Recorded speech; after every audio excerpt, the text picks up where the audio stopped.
Hai, Assalamualaikum warahmatullahi wabarakatuh. Apa kabar anak-anak? Semoga selalu dalam keadaan sehat ya.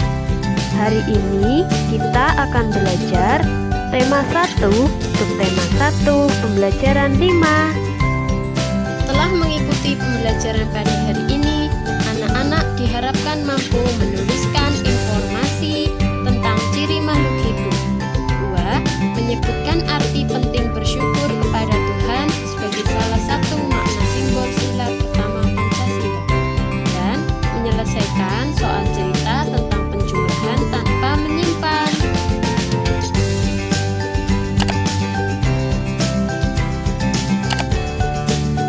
Perhatikan gambar berikut ini.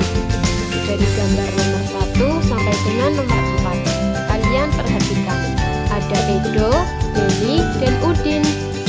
Mereka sedang bermain pasir.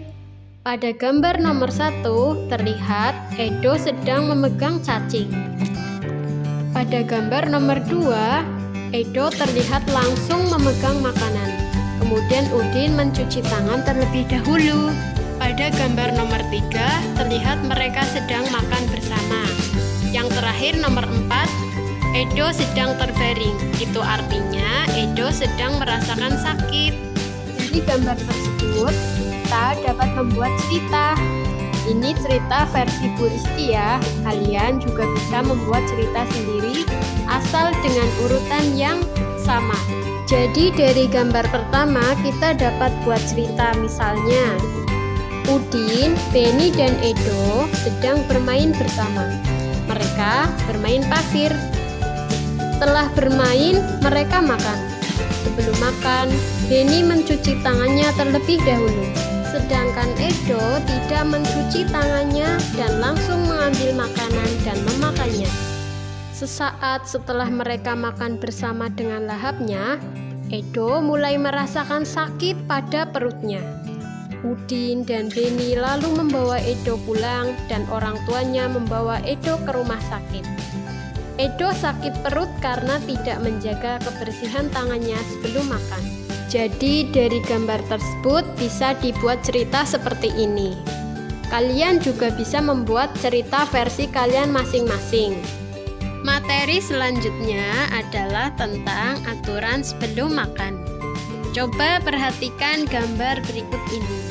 Gambar nomor 1, ada sebuah makanan yang ditutupi tudung saji. Hal ini bertujuan agar makanan kita tetap terjaga dan bersih, sehingga kita terbebas dari penyakit.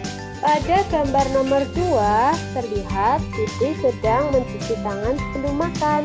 Kita harus mencuci tangan sebelum makan agar kotoran yang ada di tangan kita tidak masuk ke tubuh. Aturan makan nomor 3 adalah kita berdoa sebelum makan. Kita harus bersyukur kepada Tuhan karena sudah diberi rezeki berupa makanan. Ayo sekarang kita baca teks berikut ini.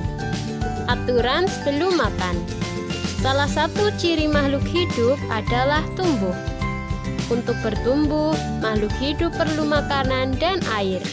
Makanan yang baik untuk pertumbuhan adalah makanan yang bersih dan sehat. Kebersihan makanan juga akan mempengaruhi pertumbuhan. Jika makanan yang kita makan tidak bersih, kesehatan dan pertumbuhan kita akan terpengaruh. Salah satu cara menjaga makanan agar tetap bersih adalah dengan menutup makanan. Hal ini perlu dilakukan agar makanan tidak dihinggapi lalat atau hewan lainnya. Makanan dapat menjadi tempat lalat bertelur yang menyebabkan makanan menjadi kotor. Selain menjaga kebersihan, kita juga harus berdoa sebelum makan. Berdoa untuk berterima kasih atas karunia yang diberikannya. Makan sesuai kebutuhan. Menjaga kebersihan makanan, serta berdoa sebelum dan sesudah makan merupakan contoh sikap bersyukur. Sikap bersyukur merupakan pengamalan sila pertama Pancasila, yaitu ketuhanan yang Maha Esa. Jika kita sudah makan sesuai kebutuhan, menjaga kebersihan, serta berdoa sebelum dan sesudah makan, berarti kita sudah melaksanakan sila pertama Pancasila. Berdoa juga menunjukkan sikap berterima kasih kepada Tuhan. Selalu berdoa sebelum dan sesudah melakukan kegiatan juga merupakan contoh pengamalan sila pertama Pancasila. Perhatikan gambar ini anak-anak. Nah, ini ada gambar sapi. Sapi diperah, lalu sapi tersebut menghasilkan susu. Nah, susu itu bisa diolah menjadi susu kemasan. Susu sapi adalah salah satu contoh makanan yang sangat baik untuk kesehatan. Beberapa perusahaan memproduksi susu sapi dalam bentuk kemasan kotak siap saji agar mudah dikonsumsi. Berikut ini merupakan jumlah susu kemasan kotak yang dapat dihasilkan oleh beberapa perusahaan. Nah, dari perusahaan A sampai dengan perusahaan E itu menghasilkan susu kotak. Setiap bulannya, tiap perusahaan memproduksi jumlah susu yang berbeda-beda. Yang perusahaan A itu memproduksi 1.200 kotak. Perusahaan B 3.000 kotak per bulannya. Perusahaan C 4.800 kotak. Perusahaan D 3.250 kotak dan perusahaan E 2.200 kotak per bulannya. Berdasarkan data tersebut, selesaikan beberapa persoalan berikut ini.